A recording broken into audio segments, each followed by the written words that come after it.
Facebook profile আমাদের সকলের আছে, কিন্তু এখনো আমরা 70% মানুষ জানি না প্রোফাইল থেকে আমরা নতুন পেজ কিভাবে ওপেন করতে হয়। তা আজকে আমি এই ভিডিওর মাধ্যমে আপনাদেরকে দেখানোর চেষ্টা করব যে আপনাদের প্রোফাইল থেকে আপনারা কিভাবে একটা নতুন পেজ ক্রিয়েট করবেন বা নতুন পেজ ওপেন করবেন। চলুন এই ছোট্ট ভিডিওর মাধ্যমে আজকে আমরা দেখে নিই যে আপনারা আপনাদের প্রোফাইল থেকে কিভাবে একটা নতুন পেজ ক্রিয়েট করবেন বা নতুন পেজ তৈরি করবেন। চলুন দেখে নিই। প্রথমে আপনারা ফেসবুক ওপেন করবেন, ঠিক তারপরে এখানে উপরে আপনাদের যে প্রোফাইল আইকন আছে ওখানে ক্লিক করবেন। ওখানে ক্লিক করার পরে একটু স্ক্রল করে নিচের দিকে আসবেন, দেখুন এখানে পেজেস বলে লেখা আছে, ওখানে ক্লিক করবেন। করার পরে উপরে দেখুন ক্রিয়েট বলে লেখা আছে, ওই ক্রিয়েটে ক্লিক করবেন। করার পরে এখানে গেট স্টার্ট, তারপরে এখানে দেখুন এখানে আপনার একটা পেজের নাম দিতে হয়। আপনি যে নামটা দিয়ে আপনার পেজটা খুলতে চাইছেন সেই নামটা আপনারা এখানে প্রথমে টাইপ করবেন বা লিখবেন। করার পরে এখানে নেক্সট করবেন। ঠিক তারপরে এখান থেকে আপনারা আপনাদের পেজের যে ক্যাটাগরিটা হয় সেই ক্যাটাগরিটা এখান থেকে আপনারা সিলেক্ট করবেন। সিলেক্ট করার পরে এখানে ক্রিয়েট বলে যে অপশনটা আছে ওখানে ক্লিক করবেন।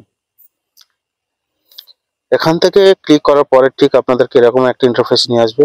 দেখুন এখানে উপরে একটা অপশন আছে, নিচে একটা অপশন আছে।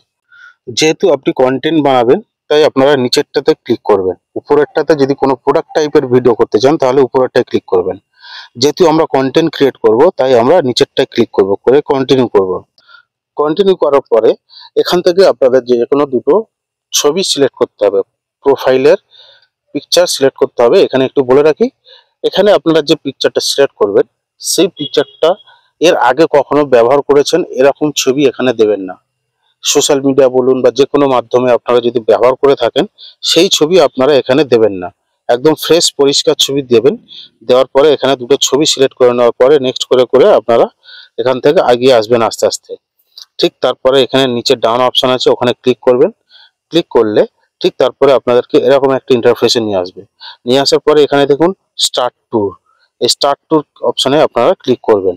এখানে আপনার অলরেডি পেজ ওপেন হয়ে গেছে, সেই পেজটা স্টার্ট ট্যুর করতে বলছে। ঠিক তারপর এখান থেকে নেক্সট করে করে যাবেন। যাওয়ার পরে এখন দেখুন আপনার পেজটা অলরেডি ওপেন হয়ে গেছে। আমি এখন দেখুন ফেসবুক ওপেন করলে ঠিক দেখুন একটা নতুন পেজ যেমনভাবে ওপেন হয় ঠিক সেই নতুন পেজ দেখছেন, 0 ফলোয়ার 0 লাইক, একদম নতুন পেজ ওপেন করলে যে অবস্থায় থাকে দেখুন এখানে একটা নতুন পেজ অলরেডি তৈরি হয়ে গেছে। তা এইভাবে আপনারা যদি পেজ ওপেন করতে চান তাহলে আপনারা আগামী দিনে এইভাবে আপনার পেজ ওপেন করতে পারবেন। এই ছিল আজকের গুরুত্বপূর্ণ বিষয়। এইভাবে আপনারা আপনাদের প্রোফাইল থেকে নতুন পেজ ক্রিয়েট করতে পারবেন এবং ওই পেজে আপনারা কাজও করতে পারবেন। আজকে এই পর্যন্তই, আগামী দিন আবার দেখা হবে, সঙ্গে থাকবেন। ধন্যবাদ।